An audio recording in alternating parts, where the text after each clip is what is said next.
इस स्कूल के प्रेम कहानी को याद करने के बाद मेरे दिल हलचल होने लगता है। यह प्रेम कहानी मेरी खुद की कहानी है। चलिए जानते हैं, उस समय मैं अपने स्कूल में पढ़ता था। मुझे पढ़ाई से काफ़ी लगाव था। वैसे तो मैं पढ़ने में इतना तेज़ नहीं था, लेकिन मुझे और भी पढ़ना था और पढ़ाई में तेज़ होना था। जब मैं नई कक्षा में गया तो मेरी कक्षा में एक लड़की आ गई। वह देखने में मेरे लिए किसी परी से कम नहीं थी। उसको देखते ही मेरा मन तेज़ी से काँपने लगता था। अब मुझे ज़्यादा पढ़ाई भी करना था, क्योंकि वह लड़की पढ़ने में काफ़ी तेज़ थी। इसके लिए मैं काफ़ी मेहनत के साथ पढ़ना चाहता था, लेकिन मुझे न जाने क्या हो गया था। मुझे कुछ समझ में नहीं आ रहा था। सारा दिन और सारी रात मैं उसके बारे में सोचता रहता था। उसके बारे में सोचकर मुझे अच्छा भी लगता था, लेकिन जब मैं पढ़ाई के बारे में सोचता था तो मुझे बहुत ज़्यादा गुस्सा आता था। मैंने एक बार सोचा कि इसके बारे में मैं अपने दोस्तों से कहूँ, लेकिन मेरी हिम्मत नहीं होती थी। इसी सब से चक्कर में रह गया और मेरी कक्षा का पहला परीक्षा सामने आ गया।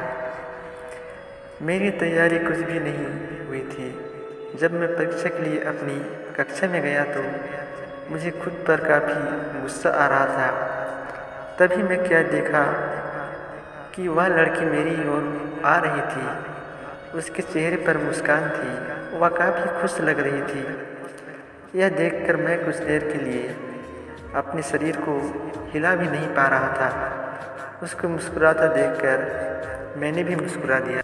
तब तक वह मेरे पास आकर बोली, कैसे हो तुम? तो अपने कक्षा के टॉपर हो। हर टीचर तुम्हारी तारीफ करते हैं। मैं बहुत दिन से तुमसे मिलना चाहती थी, लेकिन नहीं मिल पा रही थी। परीक्षा की तैयारी करना था। तुम तो परीक्षा के लिए तैयार होंगे। मैंने धीरे से कहा, हाँ हाँ, परीक्षा के लिए तैयार हूँ। इस पर उस लड़की ने कहा, बहुत ही अच्छा। इसके बाद वह आगे अपनी सहेली के पास चली गई। मैं बस देखता रह गया। अब परीक्षा के लिए प्रवेश पत्र मिला। मुझे उस प्रवेश पत्र में कुछ भी समझ नहीं आ रहा था। बस मैं उस लड़की के बारे में सोच रहा था। इसी तरह से परीक्षा का आधा समय बीत गया। तभी मुझे एक आवाज़ सुनने को मिला।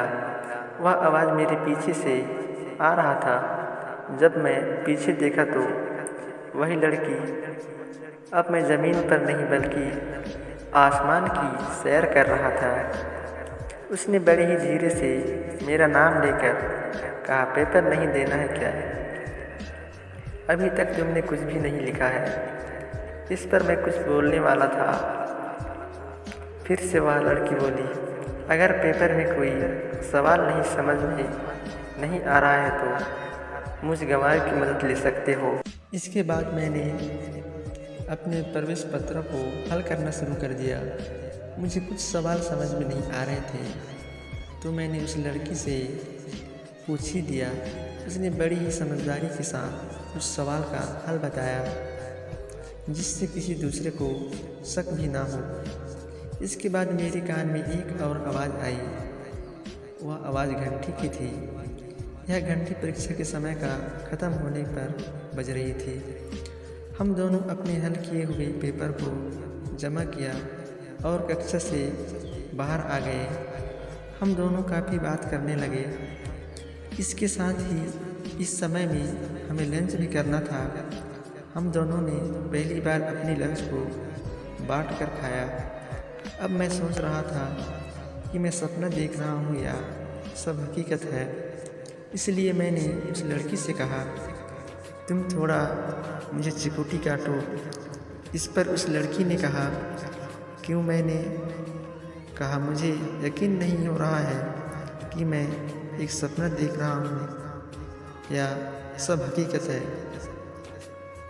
इस पर उस लड़की ने बड़ी तेज़ी से चिकोटी काटा और कहा, क्या तुम मेरे दोस्त बनोगे? इस पर मैंने भी कहा, अब हम दोस्त बन चुके हैं। रोज़ हम काफ़ी बातें करते थे। और काफ़ी समय एक साथ बिताते थे। हमारी परीक्षा भी ख़त्म हो गया और इस बार सबसे ज़्यादा परीक्षा में अंक मेरा ही था। इसका सब कारण वह लड़की थी। तो दोस्तों, इस तरह से मेरी स्कूल की प्रेम कहानी शुरू हुई थी। मैंने जब तक स्कूल में पढ़ा उसके साथ ही रहा करता था और कभी कभी टीचर हमें कुछ नहीं बोला। यह इसलिए क्योंकि हम दोनों पढ़ने में अच्छे थे और हम दोनों एक लिमिट में इतना ही पास थे।